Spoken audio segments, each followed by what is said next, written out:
Clignotants oubliés, voies coupées, véhicules qui circulent dans la voie de gauche à basse vitesse, les comportements agaçants et dangereux sont de plus en plus fréquents sur les routes du Québec. Est-ce que vous trouvez que les Québécois ont conduit bien? Pas vraiment. C'est cellulaire. Les mondes sont sur le cellulaire, c'est tout le temps.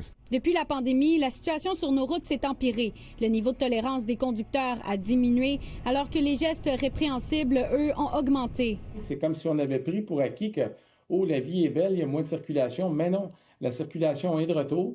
Et avec ça, bien évidemment, on vient ajouter aux frustrations. Selon un sondage de la Société de l'assurance automobile du Québec, les conducteurs québécois sont particulièrement irrités par ces gestes. Le téléphone cellulaire au volant, l'interblocage, rouler dans la voie de gauche à basse vitesse et constamment, oublier son clignotant et manquer de courtoisie lorsque des voies fusionnent. Le clignotant avant de tourner, je vois que les gens ne le mettent pas. Des fois, t'as pas le temps de réagir.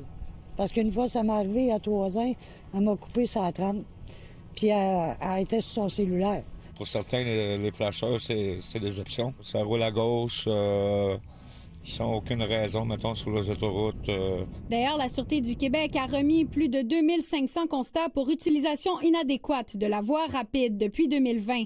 Un total de plus de 2 millions de constats ont été émis sur le territoire de la SQ, mais les contraventions ne sont pas assez, selon plusieurs. Il faut plus de sensibilisation. Des panneaux à certains endroits, là, comme je disais, là, ne pas circuler dans la voie de gauche, c'est réservé pour les dépassements. Lors du renouvellement du permis de conduire, un petit quiz très simple. Il est également conseillé à chaque conducteur de faire la part des choses. Faut laisser aller, faut se calmer, il faut juste se dire, bon, ben écoute, il est plus pressé que moi, faut mettre un peu d'humour, faut dédramatiser. Parce qu'une tragédie arrive si vite. Ça peut être votre père, votre frère, votre mère, etc.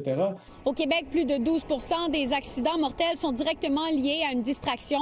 Les experts le rappellent, c'est dans la responsabilité de tous d'être vigilants au volant. Annick Berger, TVA Nouvelles, Montréal.